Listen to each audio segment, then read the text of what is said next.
You're throwing your life away. My father's voice thundered through our living room as I stood there, acceptance letter in hand. 3 years of medical school, and you want to drop out for what? Computer games? I tried to stay calm, even as my hands shook. It's not about games, Dad. I want to develop healthcare technology. Software that could revolutionize. Software? He spat the word like it was poison. Your grandfather was a doctor. I'm a doctor. This family has a legacy of saving lives, and you want to play with computers. My mother sat quietly in the corner, her usual position when Dad and I argued. My younger sister Maya watched from the doorway, her medical textbooks clutched to her chest. The perfect daughter, already in her first year of med school at 20. I can save lives through technology, I insisted. The healthcare system needs innovation, and I have ideas that cold. Ideas? Dad laughed bitterly. Ideas don't pay bills, Alex. Ideas don't build a respectable career. You think some tech startup can compare to being a surgeon. I looked down at the acceptance letter from Silicon Valley's most prestigious tech incubator. They had loved my prototype for AI-driven diagnostic software. They saw the potential that my father refused to acknowledge. I've already accepted their offer, I said quietly. I start next month. The silence that followed was deafening. Then my father stood up, his face hard as stone. If you leave medical school, you're on your own. No more tuition, no more support. Nothing. I know. You'll fail, he said coldly. You'll come crawling back when your precious tech dreams fall apart and you'll find the door locked. I folded the letter carefully and put it in my pocket. I won't fail. You're no Mark Zuckerberg, he sneered. You're just a mediocre medical student who can't handle the pressure. You'll never succeed in tech. Those words would echo in my mind for years to come, driving me forward when things got tough. That night, I packed everything I could fit into my old Honda Civic. Maya helped me, tears in her eyes. I believe in you, she whispered as we hugged goodbye. Show them what you can do.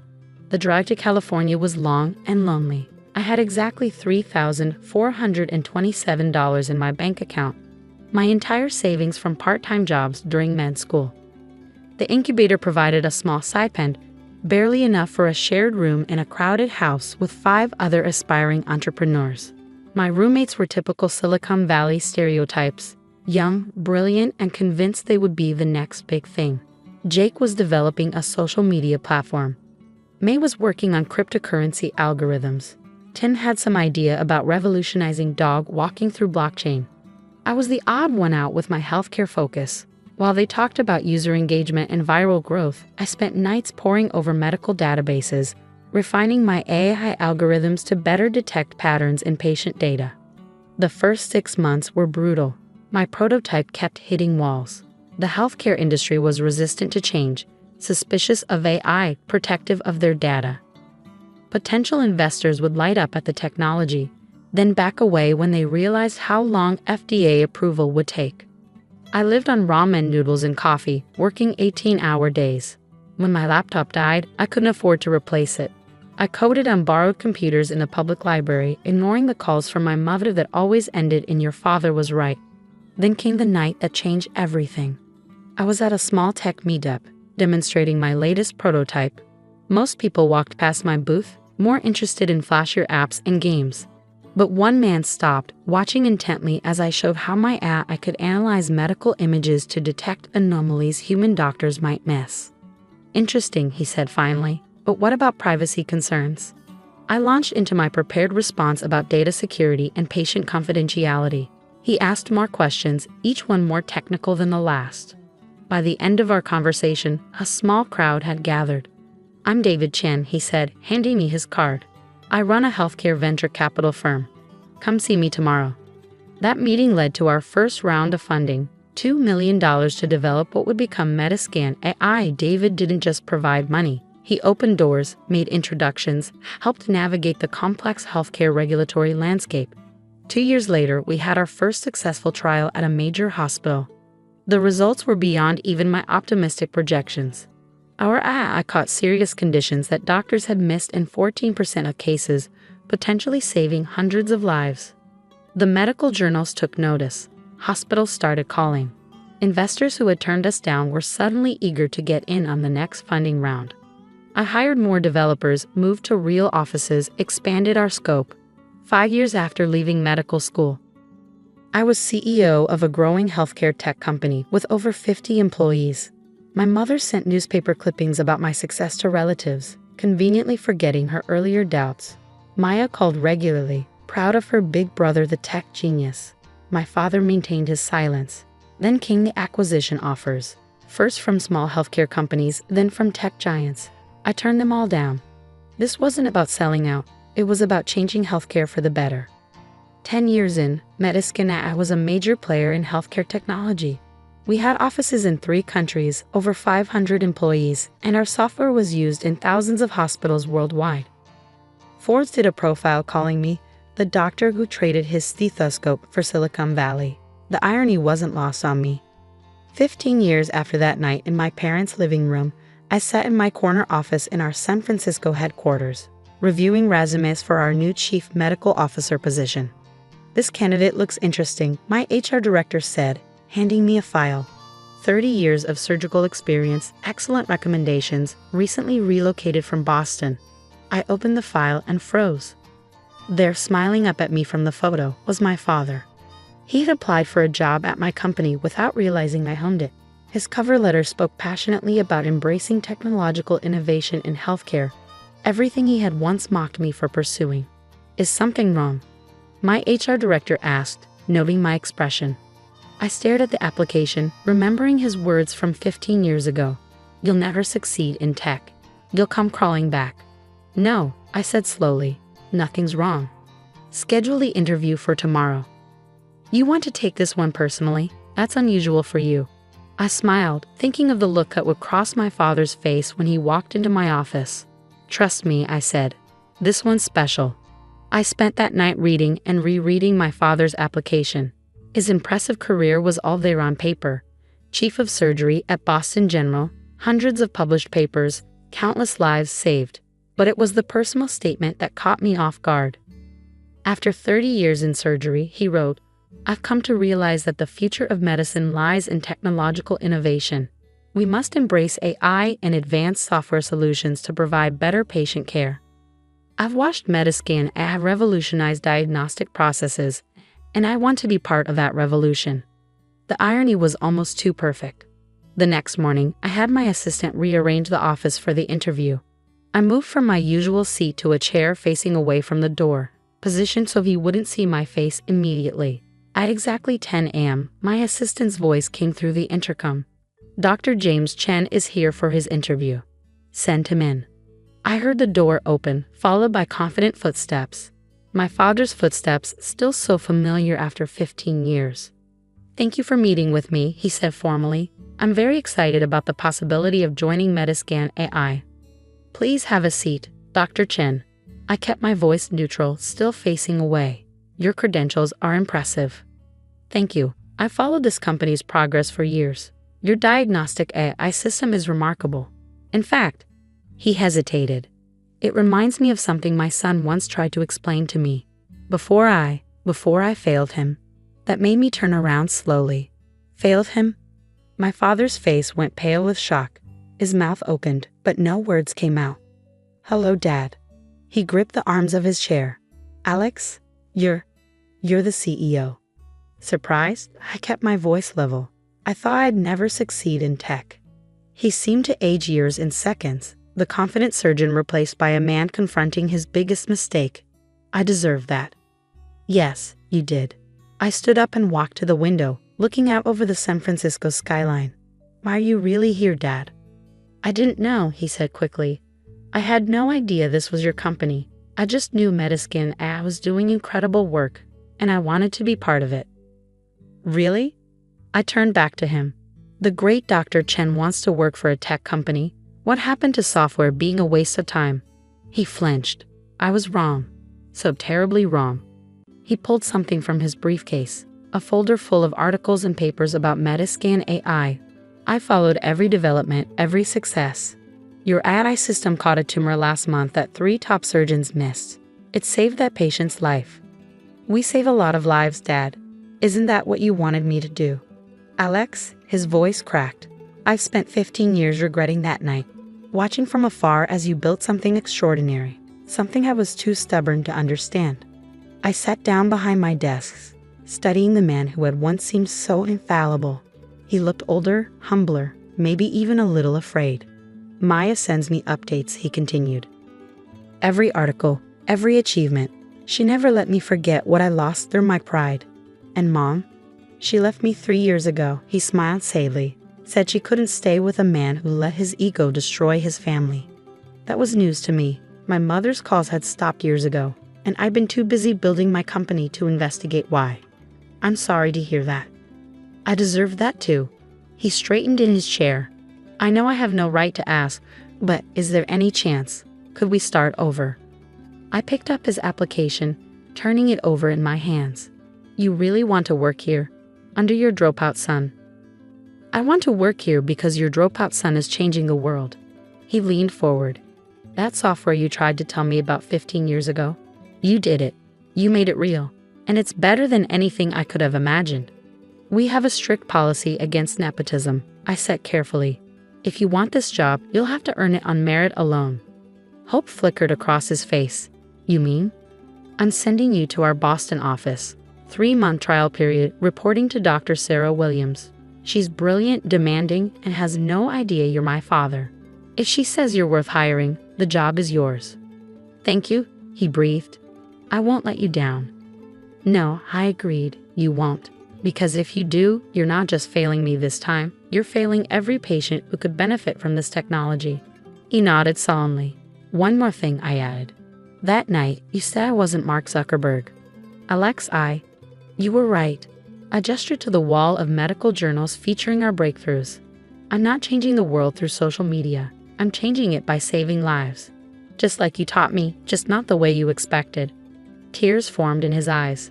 I was so focused on the path I knew, I couldn't see you were blazing a better one. As security arrived to escort him out, standard protocol for all visitors, he turned back one last time. That prototype you showed me that night, was it the foundation for all this? I smiled. No, Dad, that one failed completely, but it taught me what didn't work so I could build something that did.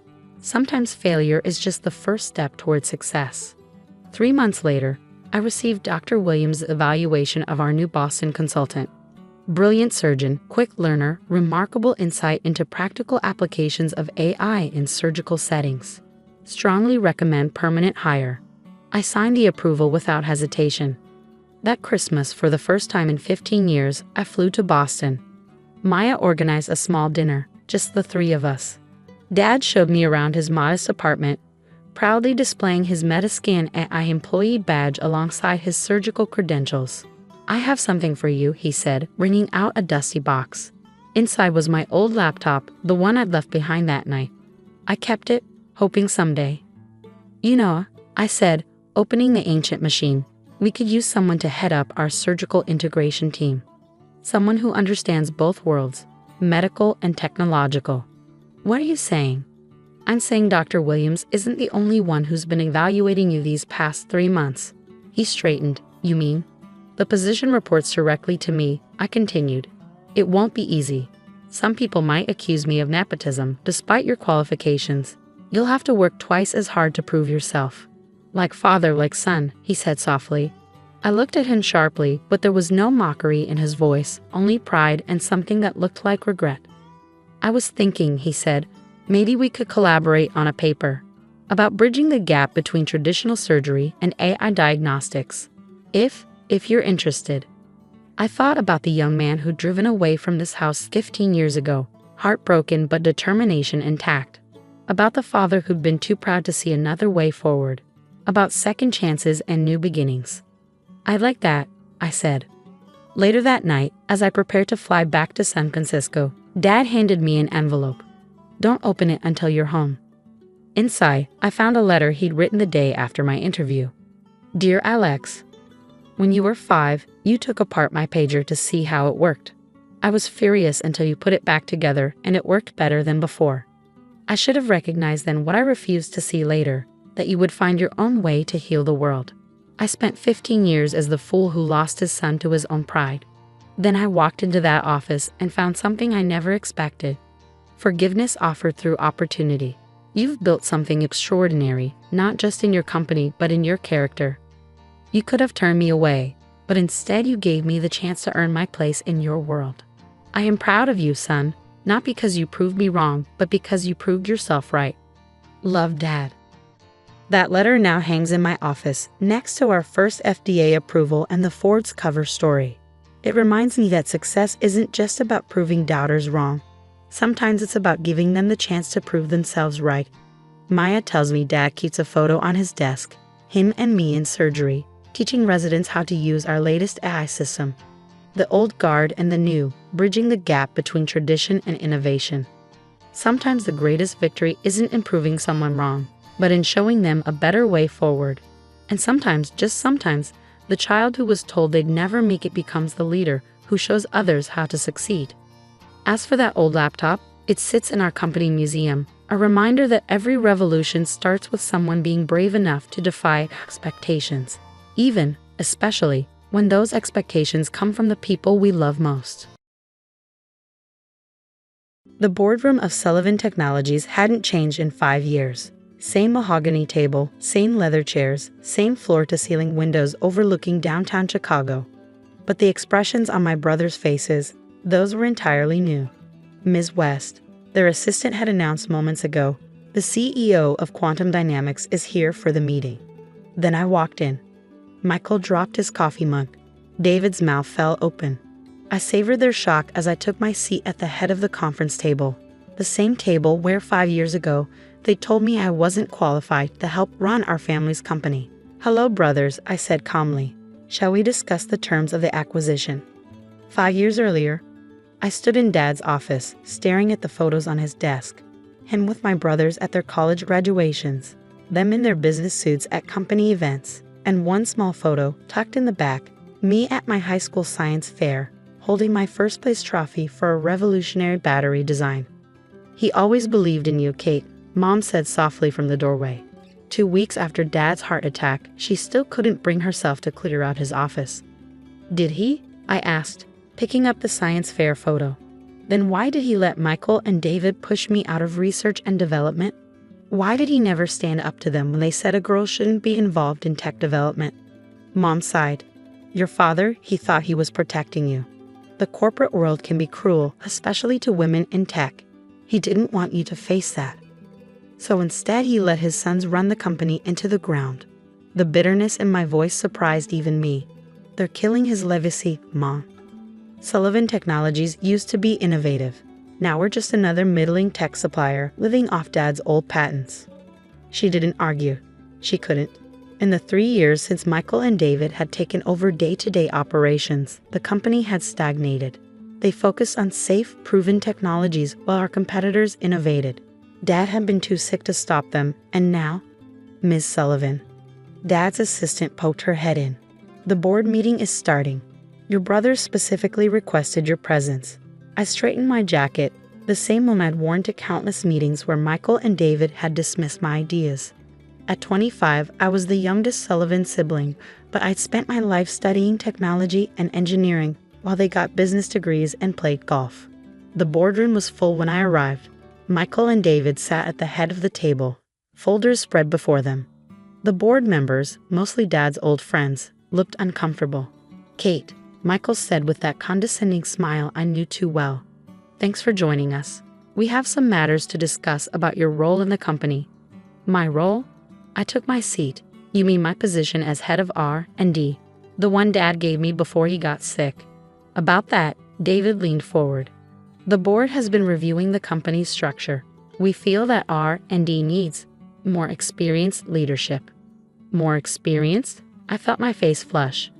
"I've been developing new technologies since I was 15. My battery designs were interesting science projects," Michael cut in. "But this is business, little sister. We need proven leaders, not experimental designs that may never work." I looked around the table, seeking support from the board members who'd known me since childhood. Most wouldn't meet my eyes. "We're prepared to offer you a generous severance package," David continued, sliding a folder toward me. "And of course, you'll retain your shares in the company. But operational decisions need to be made by qualified." "By men, you mean?" I stood up, my chair scraping back. By business school graduates who've never invented anything in their lives? Kate, Michael's voice hardened. Don't make this emotional. You're not qualified to run a major division. The board agrees. I opened the folder. The severance was substantial, enough to live comfortably for years. They thought they could buy me off, erase me from Dad's legacy with a check. The board agrees. I looked at each member in turn. Or you convince them by threatening to sell their contracts to our competitors? David's face reddened. I'd hit a nerve. I'd seen the emails, the subtle threats they'd made to Dad's old partners. Support us or lose your business. You have until the end of the week to clear out your office, Michael said firmly. Don't make this difficult. I picked up the severance agreement and slowly, deliberately, tore it in half. You want me gone? Fine. But remember this moment. Remember how you treated your sister, who only wanted to honor Dad's vision. Because I promise you, this isn't the last you'll see of me. I walked out of the boardroom with my head high, leaving the torn papers on the table. Behind me, I heard David mutter, "Drama queen. She'll calm down once she sees the money in her account." They didn't know I'd been preparing for this. Didn't know about the patents I'd filed in my own name, separate from Sullivan Technologies. Didn't know about the prototype battery system I developed in my private lab, the one that could revolutionize electric vehicle technology. Most importantly, they didn't know about the meetings I'd been having with venture capitalists who believed in my vision. I cleared out my office that afternoon, filling 2 boxes with personal items. My team, the brilliant engineers and developers I'd recruited, watched sadly as I left. Don't worry, I told them quietly. This isn't goodbye. It's just a new beginning. Mom was waiting at my apartment when I got home. One look at my face told her everything. They did it, didn't they? She didn't seem surprised. Just like they did to your father when he wanted to focus on new technology instead of safe profits. I set my boxes down. What do you mean, like they did to Dad? Mom's eyes filled with tears. Why do you think he got so sick, Kate? The stress of watching his sons destroy everything he built, seeing them push you aside. It broke his heart. Why did he stop them? Because they threatened to sell the company, split it up, destroy all the jobs he created. He thought if he gave them control, they'd eventually understand his vision. See the potential in you. I sat heavily on my couch, anger and grief warring inside me. Well, they made their choice. Now I'll make mine. The next morning, I walked into First Chicago Bank with a business plan and a prototype battery. By evening, I had a meeting scheduled with their technology investment division. 2 days later, I met with a patent attorney who'd worked with Dad years ago. He reviewed my personal patents, helping me ensure they were ironclad and completely separate from Sullivan Technologies. Your brothers made a big mistake, he said, looking over my designs. This battery technology, it's revolutionary. The application potential in electric vehicles alone. I know, I smiled. And they just kicked out the only person who knows how to make it work. Within a month, I had seed funding from 3 major venture capital firms. Within 6 months, I had my own lab space and a team of engineers, including several who'd quit Sullivan Technologies to join me. I named my company Quantum Dynamics. Not too obvious, but Dad would have appreciated the reference to his favorite physics principle. Quantum leaps forward change everything. The first year was brutal.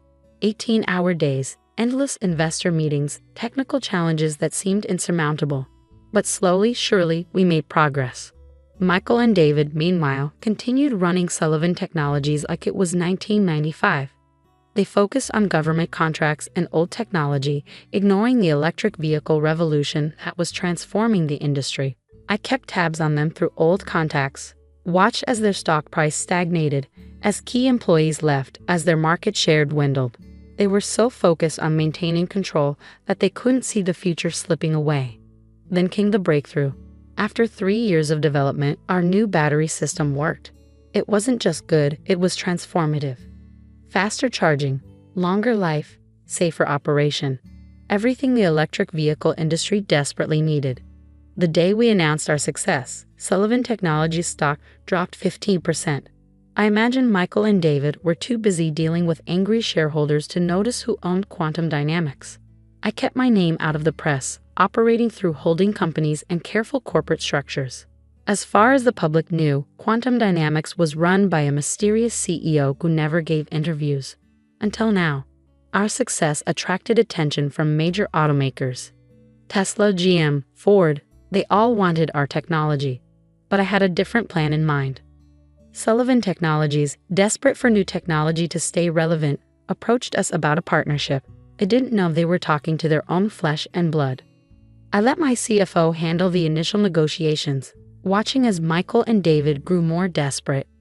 Their company was failing. They needed us. Finally, after months of talks, they agreed to a meeting with Quantum's CEO. They thought they were negotiating a partnership. They had no idea they were about to discover exactly who they kicked out of their company 5 years ago. The shock on my brothers' faces quickly turned to anger. Michael recovered first, his face reddening as he stood up. "This is some kind of joke," he sputtered. You can't be." "The CEO of Quantum Dynamics." I finished for him. "The company that's revolutionizing electric vehicle technology? The one you desperately need a partnership with to save Sullivan Technologies?" I smiled. "I assure you, this is very real." David was frantically scrolling through his phone, probably searching for information about Quantum's ownership structure. "This is impossible. We would have known. Would you?" I opened my laptop and turned it to face them. "You were so busy protecting your positions that you never bothered to look at what was happening in the industry. You never even noticed when I filed these patents." I pulled up the patent documents, all 15 of them. Breakthrough technologies that had made Quantum Dynamics the most sought-after battery manufacturer in the electric vehicle sector. "The severance package you offered me," I continued. "I invested it in research, every penny. While you were playing golf with Dad's old business partners, I was building the future he always dreamed of." "The board won't stand for this," Michael threatened, but his voice wavered. "We'll fight any takeover attempt." "The board?" I laughed.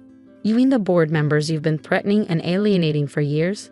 The ones who've watched Sullivan Technologies' stock price plummet under your leadership?" I pulled up another document. "They've already agreed to the acquisition." Both my brothers fell silent as they saw the signatures. Every board member had approved Quantum's purchase of Sullivan Technologies.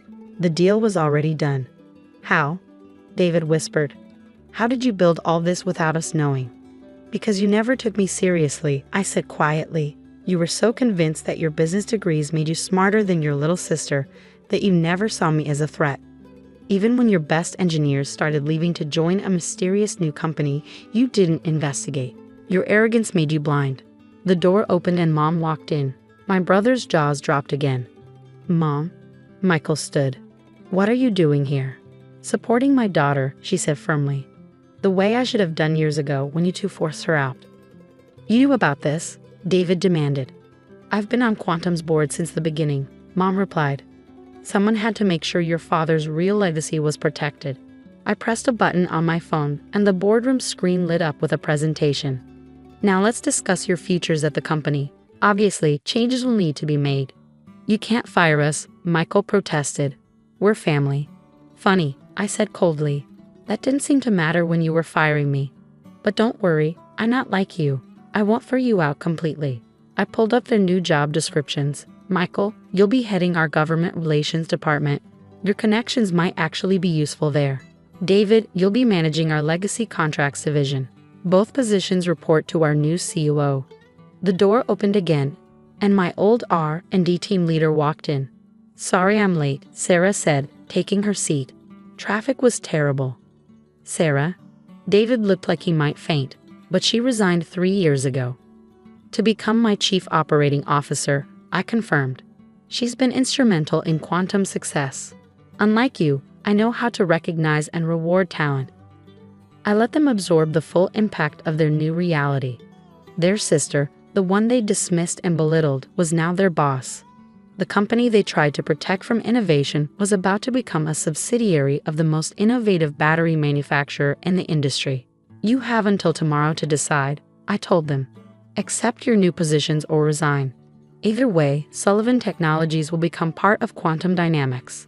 "And what about Dad's legacy?" Michael asked quietly. "Are you just going to erase the Sullivan name?" For the first time, I heard real emotion in his voice. Despite everything, he did care about our father's reputation. "Look out the window," I said. They turned. A crane was lifting new letters onto the building across the street. Quantum's new headquarters. Quantum Dynamics, I read aloud. A Sullivan Technologies company. I turned back to my brothers. Dad's legacy isn't just a name on a building. It's about innovation, about believing in new ideas. That's what I'm protecting. Mom squeezed my hand under the table. I saw tears in her eyes. There's one more thing, I said, opening a final folder. Dad's original patents, the ones that built this company, I've had them re-examined. The basic principles, the core innovations, they weren't developed in the lab here. I slid out an old photograph. Dad in our garage, working late at night. Next to him, a young girl with wild hair and safety goggles too big for her face, holding up a circuit board. He developed them at home, with his daughter's help. Me, I was 12 when I helped him solve the power distribution problem that made his first battery design work. He never told anyone because he knew how the corporate world would react to knowing a child, a girl, had contributed to such important technology. My brothers stared at the photo, recognition dawning in their eyes. They'd seen Dad working late in the garage but had never bothered to join him. They'd been too busy with sports and social events to care about circuits and batteries. So you see, I continued, this isn't just about revenge or taking over the company. This is about finishing what Dad and I started, building something that matters. The silence stretched for a long moment. Finally, David spoke. We really screwed up, didn't we? Yes, I agreed. You did. But now you have a choice. You can be part of building something new, or you can walk away. What's it going to be? They exchanged looks. 20 years of brotherhood, of shared privilege and arrogance, seemed to pass between them. I'm in, Michael said quietly. If you'll give me a chance to learn, to do better. David nodded. Me too. We owe you that much. We owe Dad that much. Good, I stood up. Because we have work to do. The electric vehicle revolution isn't waiting for anyone. As they filed out of the boardroom, Mom stayed behind. Your father would be so proud, she said, hugging me tight. Not just of what you built, but of how you did it. You gave them a chance to be better. I looked out at the city skyline, at the new sign going up on our building. Dad always said success wasn't just about making money, it was about making a difference. Now we can do both. The next few months were transformative. Michael and David, stripped of their executive privileges, actually started learning the business from the ground up. They discovered that their sister's science projects had created a multi-billion-dollar company that was changing the future of transportation. Sarah proved to be an exceptional COO, managing the integration of Sullivan Technologies into Quantum with remarkable skill. Many of the employees who'd left over the years returned, excited to be part of something innovative again. 1 year after the acquisition, we held a company-wide celebration. I stood on the stage, looking out at hundreds of employees, including my brothers, sitting quietly in the middle rows. 5 years ago, I made a promise to myself. Not just to prove my brothers wrong, but to prove my father right. He believed that technology could make the world better. He believed that innovation comes from unexpected places. Most of all, he believed in giving people chances, even when they don't deserve them. I gestured to the prototype of our newest battery system, displayed proudly on stage. This isn't just a product. It's a reminder that sometimes the people you underestimate, the ones you push aside or ignore, might just be the ones who change everything. Thank you all for being part of that change. The applause was deafening. As I left the stage, I caught Michael and David wiping tears from their eyes. They finally understood what Dad had tried to teach us all along. Success isn't about power or control. It's about vision, innovation, and the courage to believe in something bigger than yourself. Sometimes the best revenge isn't just proving people wrong. It's showing them a better way to be right. The annual Anderson Technology Gala was in full swing, crystal chandeliers casting a soft glow over Silicon Valley's elite as they mingled in their designer evening wear. I stood near one of the ornate pillars, watching my sister Sophia hold court among a group of admiring executives. The merger will transform the entire industry, she announced, gesturing with her champagne flute. Once Anderson Tech acquires Sterling Industries, we'll dominate the market. My team has been working on this deal for months. I took a sip of my sparkling water, knowing exactly how long her team had actually been working on the merger, and exactly why it was doomed to fail tomorrow morning. Emma, my mother's sharp voice cut through my thoughts. Stop lurking in the corners. It's embarrassing. I stepped forward, though I knew what was coming. These technology galas always followed the same script. Sophia's achievements would be praised while my career choices would be subtly, or not so subtly, criticized. Sophia was just telling us about the Sterling merger, my mother said, beaming with pride. 32 years old and already vice president of acquisitions. We always knew she would do great things. Unlike some people, my father added, giving me a pointed look.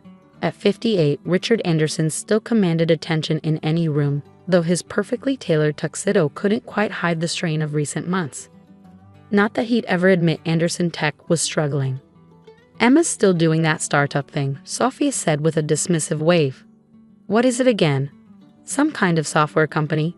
Nexus Technologies, I supplied quietly. We develop advanced cybersecurity solutions. Right? Sophia smirked. Playing with computers in a garage somewhere. If she only knew that somewhere was actually the top 5 floors of the city's most prestigious office building. But I kept that to myself, just as I'd kept quiet about a lot of things over the past 3 years. I don't understand why you waste your time with that small business nonsense, my mother sighed, adjusting her diamond necklace. You had such a promising future at Anderson Tech. You could have been in management by now. I suppressed a smile, thinking of the documents waiting in my office. Documents that would reveal exactly who was really in management now. Speaking of management, my father interjected, Sophia's merger deal is going to make history. The largest acquisition in Anderson Tech's history, nearly $4 billion. And the contracts are being signed tomorrow morning, Sophia added triumphantly. 10 a.m. sharp. Every major news outlet will be there. I checked my watch, an intentionally modest timepiece that masked the fact that I could buy every piece of jewelry in this room without blinking. I should actually head out. I have an early meeting tomorrow. Oh, Sophia's perfectly shaped eyebrows rose. Finally landed a real client. Something like that. Well, don't let us keep you from your little startup, she laughed. Some of us have billion-dollar deals to close tomorrow. As I turned to leave, I heard my mother's stage whisper, she just works at some startup. It's rather embarrassing, really. I made my way to the exit, nodding politely to various tech executives who had no idea that the woman they were dismissing as Richard's other daughter was actually the anonymous CEO they'd been desperately trying to meet for months. Outside, my driver held the door of a modest sedan, not the Bentley I usually use, but part of the careful image I maintained around my family. As we pulled away from the gala, I finally allowed myself to relax. Home, Miss Collins? Thomas asked, using the name I was known by in the business world. The office first, I replied, pulling out my phone. I need to review everything for tomorrow's meeting. A message from Marcus, my chief operating officer, was waiting. All set for tomorrow. Anderson Tech's board has no idea what's coming. I smiled, thinking about the carefully orchestrated plan that would unfold in less than 12 hours. For 3 years, I'd been building Nexus Technologies in secret, using a series of shell companies to hide my identity as founder and CEO. While my family dismissed me as a small-time entrepreneur, I created one of the most powerful cybersecurity firms in the world. My phone buzzed again, this time with a family group text from my mother. Sophia's big day tomorrow. Everyone be sure to watch the morning news coverage of the Sterling merger signing. The Sterling merger. I closed my eyes, remembering the day 3 years ago when I'd walked away from Anderson Tech. I'd seen the warning signs even then, the outdated systems, the vulnerable infrastructure, the over-reliance on old technology. I tried to tell them, to convince them we needed to modernize. You're just jealous of your sister's success, my father had said dismissively. Leave the real business decisions to those who understand them. So I did. I left Anderson Tech and started my own company, determined to build something better, something that would revolutionize cybersecurity while my family clung to their outdated methods. What they didn't know was that Sterling Industries wasn't signing a merger agreement tomorrow. They were signing a takeover by Nexus Technologies. The struggling company they thought was worth $4 billion was actually worth less than half that, thanks to devastating security vulnerabilities that my team had discovered months ago. Vulnerabilities that Anderson Tech's due diligence had completely missed. At my office, the real one, not the small space I maintained for family visits, I reviewed the final details. The corner office occupied the entire top floor, its floor-to-ceiling windows offering a panoramic view of the city. a far cry from the garage startup my sister imagined. Miss Collins, my assistant Sarah appeared at the door. The final reports are ready for tomorrow's meeting. I took the folder, scanning the contents one last time. Everything was there: the security audit revealing Sterling's weaknesses, the true valuation showing Anderson Tech was drastically overpaying, and most importantly, the proof that my sister's brilliant merger strategy was built on fundamentally flawed assumptions. Has the press release been prepared? I asked. Ready to go out the moment you give the word, Sarah confirmed. Though, are you sure you want to do this? They're still your family. I walked to the window, looking out at the city where I'd built my empire while my family continued to underestimate me. They stopped treating me like family the moment I chose my own path. Tomorrow they'll learn that sometimes the quietest person in the room is the one you should watch most carefully. Your sister's going to be humiliated, Sarah said softly. Yes, I agreed, thinking of years of condescension and mockery. But maybe that's what it takes to learn that success doesn't always look the way you expect it to. My phone buzzed one final time, another message from Marcus. Board members are confirmed for 9 a.m. Your family won't know what hit them. I sat down at my desk, opening my laptop to review the statement I would make tomorrow. The words that would reveal that the daughter they dismissed as an embarrassment had built something far more valuable than they could imagine. On my screen, the latest stock analysis showed Anderson Tech's vulnerability. They were betting everything on this merger, stretching their resources to the breaking point. They needed Sterling Industries to save them from years of technological stagnation. Instead, they were about to discover that their salvation, or their downfall, rested in the hands of the daughter they'd never taken seriously. The next morning, Anderson Tech's main conference room buzzed with anticipation. Camera crews from major networks had set up their equipment, ready to broadcast what everyone thought would be a straightforward merger signing. I stood in my private office across the street, watching the scene unfold through floor-to-ceiling windows.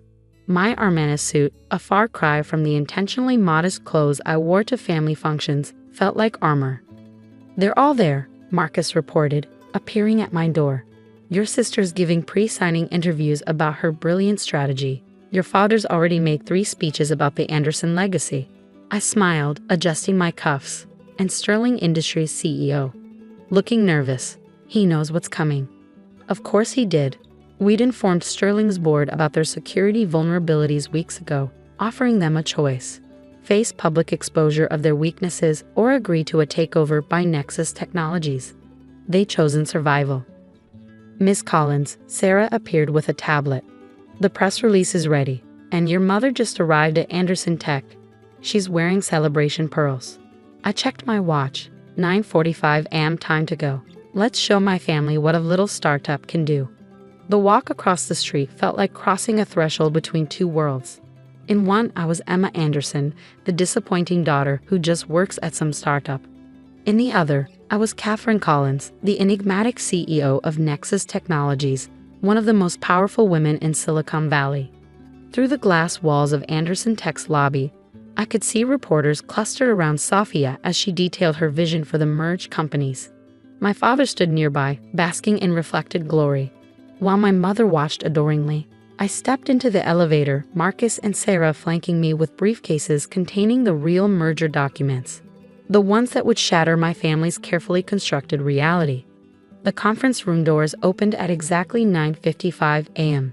The buzz of conversation died instantly as I walked in, followed by my executive team. Sophia's interview cut off mid-sentence. "Emma, what are you doing here? This is a private signing." I walked calmly to the head of the table, setting down my briefcase. "Good morning, everyone. Shall we begin?" "Begin?" My father stood up, his face reddening. "Emma, this is ridiculous. We're here for the Sterling merger signing. Where is Sterling's CEO?" "Mr. Chen won't be joining us," I replied, nodding to Sarah, who began distributing folders to the stunned board members. "He signed the final paperwork last night." "Last night?" Sophia's voice rose an octave. "That's impossible. I have the merger agreement right here." "That agreement is void," I said, watching color drain from my sister's face as she opened the folder in front of her. "Sterling Industries has accepted a different offer." My father's hands clenched into fists. "What are you talking about? Who could possibly?" "Nexus Technologies," I cut in smoothly. "Or more specifically, me. The silence that followed was absolute. Cameras swung in my direction as reporters suddenly realized they were covering a very different story than expected. "This is absurd," Sophia finally sputtered. "You run a small cybersecurity startup. You couldn't possibly afford. That small startup is worth $12 billion, Sophia. We're the largest cybersecurity firm in the country." I turned to the room's main screen, bringing up Nexus's true financial data. "While you were all mocking my career choices, I built something you never saw coming." My mother's celebration pearls clinked against the table as she sank into her chair. "But you work from a tiny office downtown." "A front," I explained. "Nexus Technologies operates in 20 countries. We own this building, actually. And as of last night, we own Sterling Industries." "Why?" My father's voice cracked. "Why go to all this trouble?" I met his eyes across the table. 3 years ago, I tried to tell you about Anderson Tech's security vulnerabilities. About how far behind the company was falling. You told me to leave the real business decisions to those who understand them. Well, I did. I gestured to Sarah, who began passing out more documents. "These papers detail exactly why Sterling Industries agreed to our takeover. Massive security breaches, outdated infrastructure, millions in hidden losses, all things your due diligence missed, Sophia." My sister's hands trembled as she flipped through the pages. "This will destroy us," she whispered. "No," I corrected. "This will save you. Nexus isn't just taking over Sterling, we're offering to acquire Anderson Tech as well. At a fair price, before the market realizes how vulnerable you really are." The board members leaned forward, suddenly very interested. They'd seen the company's declining numbers, even if they'd been afraid to challenge the Anderson family about it. "You can't do this," my father breathed. "We're family." "Family?" I laughed softly. "Was it family when you dismissed every idea I brought to the table? When you mocked my career choices? When you called my work embarrassing at every opportunity?" I stood up, surveying the room. "Anderson Tech has 12 hours to accept our offer. After that, we go public with everything we found. Your choice." "Mom," Sophia pleaded, turning to our mother who sat frozen in shock. "Do something." But there was nothing she could do, nothing any of them could do. "Last night at the gala," I said, my voice carrying to every corner of the suddenly silent room, "you called my job embarrassing. You spent years undermining me, belittling my achievements, assuming my silence meant weakness." I walked to the door, then turned back one final time. "I want you to remember this moment. Remember that the daughter you dismissed as a failure now holds your company's fate in her hands." The next hour passed in a blur of signatures and legal requirements. Sophia was escorted to her office to collect her things, her perfect composure finally cracking as reality set in. My father avoided my eyes as he surrendered his company keycard. My mother's celebration pearls lay forgotten on the conference table. Later that evening, I stood in my office at Nexus, watching the sun set behind the city skyline. Marcus appeared with a glass of champagne, the same expensive brand my family had been drinking last night while mocking my career. "Was it worth it?" he asked quietly. "All these years of hiding your success?" I thought about the decades of condescension, the dismissive comments, the patronizing offers of entry-level positions. Then I thought about the empire I built, the thousands of employees who relied on me, the innovations we created. "It wasn't about revenge," I said finally. "It was about proving that success doesn't always look the way they think it should. That you don't have to follow their path to build something meaningful." The following year brought changes no one in my family could have predicted. Anderson Tech, under Nexus's leadership, transformed into a cutting-edge technology company. Sophia eventually found a mid-level position at another firm, hopefully having learned the value of humility. My parents, their tech dynasty shattered, stopped hosting their achievement-focused galas. And me? I kept building, growing, expanding, not to prove anything to them anymore, but because I discovered something they never understood. True success isn't about titles or family names or merger announcements. It's about creating something meaningful, something that lasts. These days, when people ask about my path to success, I tell them the truth. Sometimes the best response to those who underestimate you isn't to prove them wrong immediately. It's to build something so magnificent that when they finally realize their mistake, it's already too late to matter.